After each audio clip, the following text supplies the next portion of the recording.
Okay, here we're going to take a look at Exam 1 from Unit 1 from 2015, the key. So the first part of the exam, working on nomenclature, 2 points each, structure from name from structure as required. For this first one, Ethel Cyclopentyl, find the parent name as a cyclopentane. Alcohols always get highest priority. And then an ethyl group of the 1,2 carbon off of that.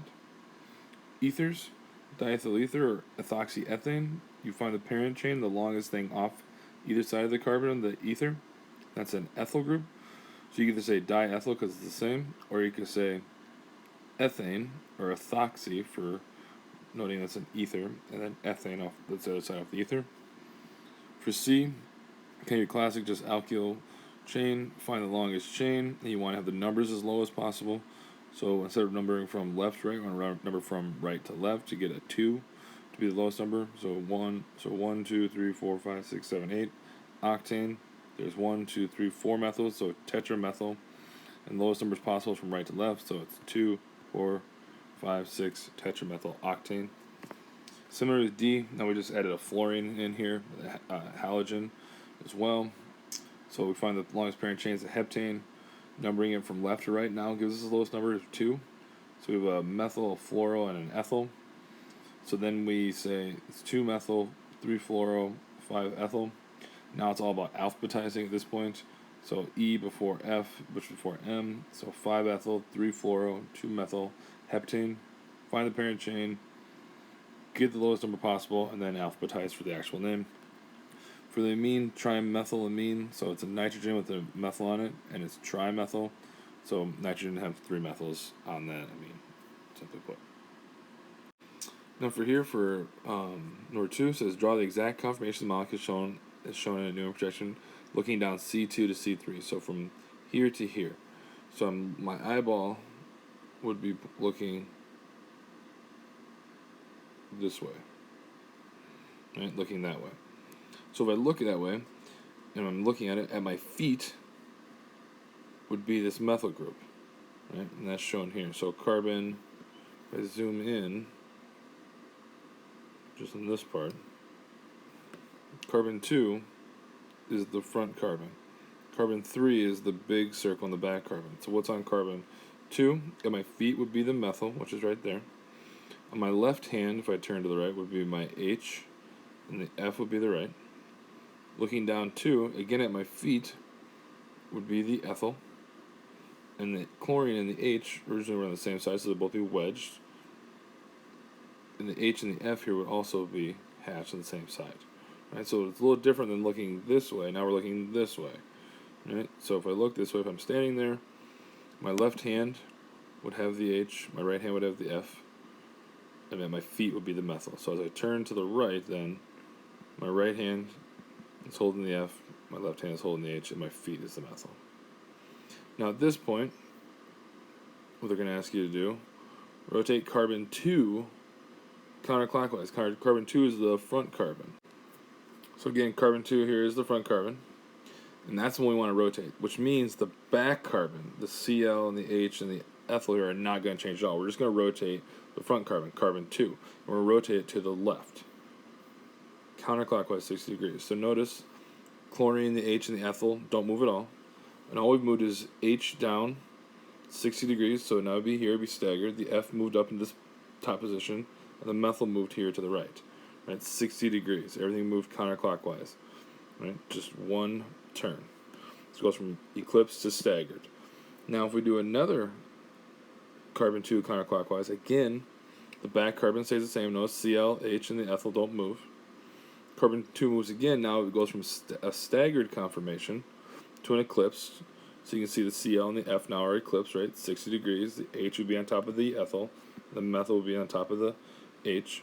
Again, the back carbon, carbon 3, the Cl, the H, and the ethyl never move. And then the final rotation, another 60 degrees. So the fluorine everything was eclipsed. Now it's going to be staggered. So fluorine moves down, H there, and methyl up. Right? Again, carbon 3, this back carbon with the chlorine, the H, and the ethyl never moved at all. All we were rotating was the front carbon, carbon 2, which is the one we were looking down originally. Right? Looking originally down from 2 to 3. Our eyeball was here looking down here. At our feet was the methyl. Our left hand was the H. Our right hand was the F. We turn. We start putting them there. And again, so we start out with an eclipse conformation. Question here then, which Newton projection, A, B, C, or D above has the largest dipole and the smallest? So the largest dipole actually is when the fluorine and the chlorine are eclipsed because they're both electronegative and they're creating a pull of electron density in the whole molecule that direction. Right, so I'd have the largest dipole. That'd be C. The smallest dipole would be A, because the fluorine and the chlorine are as far apart. They're 120 degrees apart from each other here, whereas here they're 60, and here they're also 60, and here they're eclipsed. So A is when they're farthest apart, so they have the smallest dipole. So we want them far apart to kind of cancel each other out. Which Newton projection above has the highest energy? Explain your reasoning. So in this case, I was taking even a couple of different answers. Either one was fine. In A, you could have said the methyl and the ethyl are both big groups. That's bad. That we want steric repulsion. You could have said the same thing here of fluorine and chlorine. That's also electron repulsion and bonds. Right. So either answer was fine here. I was just looking more for an explanation. So for this one, for number 3, indicate the location of bonds broken and bonds formed with the reaction below. And I've already numbered the carbons for you. So I want you to really look at, say, what was changed from the starting materials in creating the product. So bonds broken. Should we look here and say, well, there's a sigma bond between C2 and an H that was broken. Also, a sigma bond between carbon 4 and bromine was broken. Bonds formed. All of a sudden, there's a pi bond between C2 and C4. And also a new sigma bond between nitrogen and hydrogen. Now, the other thing I wanted you to do was look at number 3, draw the mechanism arrows on starting materials to form the product. So again, here we're thinking about electron density. What's the base? Right, what's the electron density part here? The Lewis base, but also we call it a nucleophile. So the electrons, the arrow starts at electrons. It takes the H, because that's the bond we need to break between the carbon 2, the sigma bond between carbon 2 and H. Those electrons go between 2 and 4 to form the new pi bond. At the same time, carbon 4 and bromine break that sigma bond. So 3 arrows to show all these bonds being broken, bonds being formed. Remember, mechanism arrows show how bonds are broken and how bonds are formed. Starts electron density, takes the hydrogen, the CH bond between C2 and H breaks, forms a new pi bond between C2 and C4. The first step shows the sigma bond between N and H forming, and also at the same time the carbon bond 4 to bromine sigma bond breaks as well. Number 5 here, draw the structure for the condensed formula below. Here's numbering those carbons: 1, 2, 3, 4, 5. So draw 5 out. 2 is bonded to an oxygen, as is bonded to 3. So you see that O, you should recognize that means the double bond to the oxygen, right? Carbon wants 4 bonds. For 5, the COOH is a classic carboxylic acid type thing, where usually if there's no charge, you assume full octets, you want things to get 4 bonds. So make sure your carbons have 4 bonds. If they're missing one, go ahead and make that second pi bond, double bond to oxygen, usually fills it in. For number 6, which compound is more acidic? Circle it and explain why. Notice the circle is worth 1 point, explaining why is worth 3. So here, the difference here is these two carbons. Talking about acidic, talking about CH bonds. One's sp3 hybridized, one's sp. And so the key is going to be hybridization. But how does that affect? Right, an sp orbital is close to the nucleus, so having lone pairs in that is more stable versus sp3, right? So we need to look at the conjugate base of these, actually draw the conjugate base out and see where the negative lone pairs end up at. And in this case, end up in sp orbital, which is closer to the nucleus, which is more stabilizing because the nucleus has those positively charged protons. For number 2, again, we're looking here. We have an amide and a carboxylic acid. So it looks like the difference is an OH versus an NH bond. Well, electronegativity here's the key. An OH bond is more reactive because oxygen is more electronegative than a nitrogen. And so it's be a more polar covalent bond, so a more acidic bond. So that hydrogen is more likely to be reactive. Finally here we have, in case of induction, OH and OH. And what is coming off it? 1, 2 carbons away, 1, 2. Chlorine versus iodine. In this case, induction, of course, is all about electronegativity, the pulling of electrons through the bonds. So the chlorine here is more electronegative than iodine. It's not about size, it's about electronegativity with induction. So that makes this OH bond more reactive, more polar. Here's a question about hybridization state, number 7. Indicate the hybridization state of the indicated atom. This is all about how many pi bonds does that carbon or element have. Here, Nitrogen has 1 pi bond, so it's sp2. Here's an oxygen with no pi bonds, so that's sp3. Carbon with 2 pi bonds on either side, that's sp then, because you have to have 2 p orbitals. Carbon here with 1 pi bond, that's sp2. Nitrogen here with 2 pi bonds, that would have to be sp. Down here below, you can see, circle one of the selected atoms and draw its molecular orbitals. I drew them all out. This is something everyone should know. Circle, or the box in, is hybridization state, and these are the 4 hybrid orbitals it has. 4 sp3s, now it's tall and skinny. 25% s, 75% p. sp2 hybrid state, now you have 1 pi bond, so you must have 1 p orbital. sp2 hybrid orbitals, notice a little shorter, a little fatter. 33% p, or 33% s, 66% p, so again a little different here. These make up the sigma bonds. Finally, sp, when you have something with like a nitrogen here with 2 pi bonds, you need to have 2 p orbitals. Again, the s and the p or sp orbitals now. sp hybrid state has these 4 hybrid orbitals. 2 p's for the pi bonds, 2 pi bonds, and then sps again now are 50% s, 50% p, so a little shorter, a little fatter, a little more round. And it is crucial that you draw in the shading parts as well to indicate these are waves. So make sure you remember to do that. So here, thinking about predict which compound and pair will have a higher boiling point. So remember, think about intermolecular forces. So things like hydrogen bonding, dipole-dipole, and polarizability.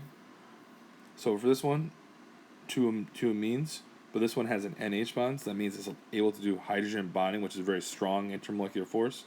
Right, so you can do hydrogen bonding, that's going to increase the boiling point. Here, both have polar OH bonds, so both these are able to do hydrogen bonding, but this also has a bromine, which is very polarizable, which is big and fat, so it also gives an intermolecular force. It kind of switches electrons around in itself, whereas this just has H's, which of course are very small. So this would actually have the higher boiling point there as well, because of the polarizability of the bromine. So for number 9, it wants to give the products in the following acid-base reaction. What side of the reaction is favored and why? Draw curved arrows to show electron flow. So first thing I would do is start drawing the arrows. So recognize this is a base, this is an acid, electron rich, electron deficient. Arrow started electron rich, that lone pair. Goes after that H, because even though the oxygen has a plus charge, it's really electron deficient at these hydrogens. So it takes that H, the two lone pairs that were in that bond. The 2 electrons, not lone pairs, go to the oxygen. So that results in a non-charged species. The new bond that was formed between the N and the H, that's there. Still has one of its lone pairs. The oxygen-hydrogen bond is broken, so that's no longer there, but the lone pair that was the electrons that were in that bond become a lone pair. So we want to show that as well. And then, of course, the more stable side, the side is favored, is actually the side without the charges in this case. You can imagine nitrogen doesn't want to have a negative charge because it's not that electronegative, and especially oxygen doesn't want to have a plus charge because it's also more electronegative, so it doesn't want to be electron deficient. So for number 10, we're going to chairs conformations. So we're looking at a cyclohexane ring, and we're wanting to find, so like in the ring flip for this molecule. So the first one way you could do this, what I usually like to do is I number my carbons 1, 2, 3, 4, 5, 6, not having to do with nomenclature. I recognize that these 2 methyls are cis to each other and will be on the top of the ring, I like to call it, whereas the methyls in relationship to this ethyl group will be trans. So I think I like to do the wedges as the top of the ring, the hatches at the bottom of the ring. So I just draw a chair. I have my numbering system. So 1, 2, 3, 4, 5, 6. I just drew it this way. You could have done the other way first. It doesn't matter. There's always, for every cyclohexane, there's always going to be 2 chair conformations, right? Because you always do a flip. So the first one I drew, I put number 1, 2, 3, 4, 5, 6. I put the methyl group. I'm considering that to be up.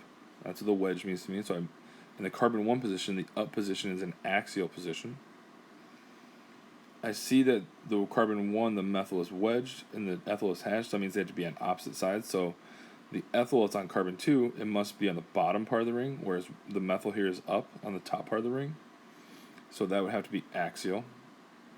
And then from 1, 2, 3, 4, on carbon 4, there's a methyl group that is on the same side of the ring as the other methyl group on 1. So I know it must be up. But at carbon 4, the up position is an equatorial position. So that's how these two are on the same side. They're both up. One's axial, one's equatorial. And the ethyl is on the opposite bottom part of the ring. And the carbon it's at the bottom part of the ring, the bottom pointing part, is an axial position. Now if you do a ring flip, you pull 1 down, pull up 4. So now what was axial becomes equatorial, but it always stays up, right? So that never changes. That's one thing to remember. So you easily could have drawn, right? So these are still always going to be up on the same side. This is always down, the ethyl is. You could have drawn this one first as well. And remember, I arbitrarily drawed 1, 2, 3, 4. So you could have had this be carbon 1 or this be carbon 1. It's up to you. I just like to do having carbon 1 in the top right, my flagpole position. Top of my chair versus the bottom of my chair. So I do a ring flip. 1 gets pulled down, 4 gets pulled up. So the methyl group is still up, but now it's the up position of that carbon is equatorial after the ring flip. Carbon 2 is now there. The ethyl group is still down, but it was axial, but now it's equatorial. And carbon 4 moved up, right? It got pulled up to not be the top of the chair. The methyl group on carbon 4 is still up, but now because it's in a new position following the ring flip, carbon 4, the up position is axial. So from equatorial to axial. And the most stable conformation you want to get is you want to get less things axial, right? You want the big things to be equatorial, and you want less stuff axial. So the one that has less things axial is actually this conformation, where the 2 things are equatorial. Whereas in this first one, we had 2 things axial. Less things axial, the better. All right, for here, again, I'm arbitrarily numbering things. I just made this 1, 2, 3, 4, 5, 6. I just like having 1 as my position, whether it's the top of the chair, like it is up here, or the foot of the chair to my right, and 4 be the one to my left, the pointer to my left. So 1 is the bottom of the chair, 4 is the top of the chair. We're going to do a flip, so pull down 4, pull up 1. Right, so 1 goes to the top of the chair, 4 goes to the bottom. And from there, I just start filling things in. So if the OH here was down and equatorial, following the ring flip, it should be down and axial, which it is. Bromine here is down and axial, so following the ring flip, it should also still be down, but now equatorial, which it is. Carbon 2 has a methyl that's down. Following the ring flip, it should still be down, but now it's going to be axial. There it is. Carbon 1 has that fluorine, that's equatorial and up. Following the ring flip, that would be axial and up.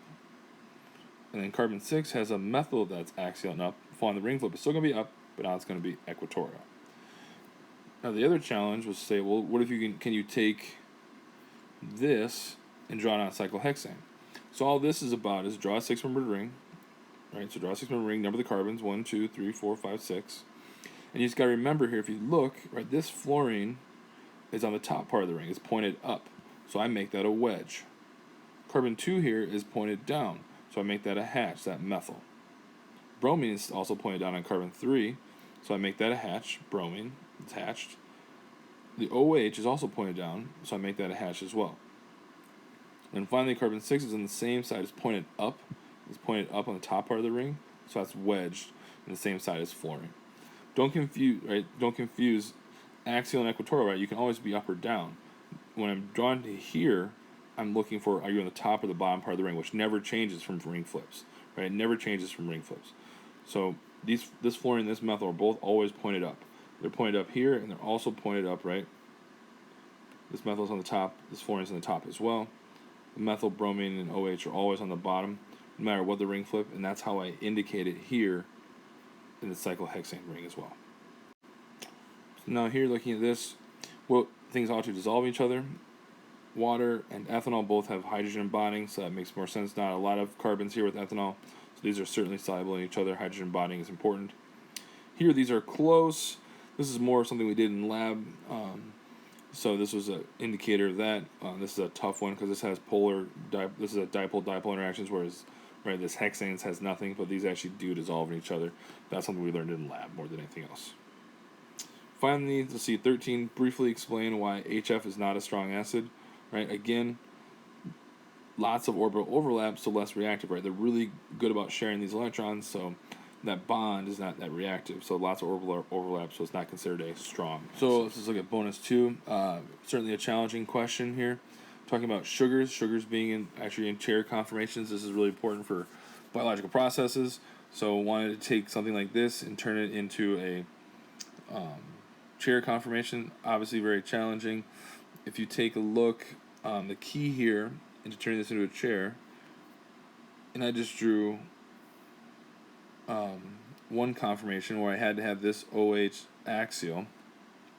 But the key to remembering here is, I numbered here 1, 2, 3, 4, 5, 6. So 1 is up there, 2, 3, 4, 5, 6. I labeled an oxygen 1. This OH on carbon 2 and the OH on carbon 3 are both on the bottom part of the ring. Notice how they're both pointed down. The OH on 4 is pointed up. The OH on 5 is actually pointed at the bottom part of the ring, same as 3 and 2. And then the oxygen ethyl piece here on 6 is also pointed up, similar to the one on 4. But what we wanted to do was, and I drew it correctly here, you wanted to make sure this OH and carbon 2 was axial. So you may have had to read, if you had drawn it the other way, if you had drawn it this kind of chair, you have had to have actually done a ring flip before you actually got to this conformation here. Right, before you got to that conformation here. So once that OH is axial, then I wanted you to take and add another layer of complexity, show how these sugars are linked to each other. So certainly a challenging problem. You almost have to turn your paper a different way to get carbon 2 here to be axial as well. I almost had to flip it 100 or 90 degrees to get this thing drawn correctly. But obviously a challenging problem and one to work on.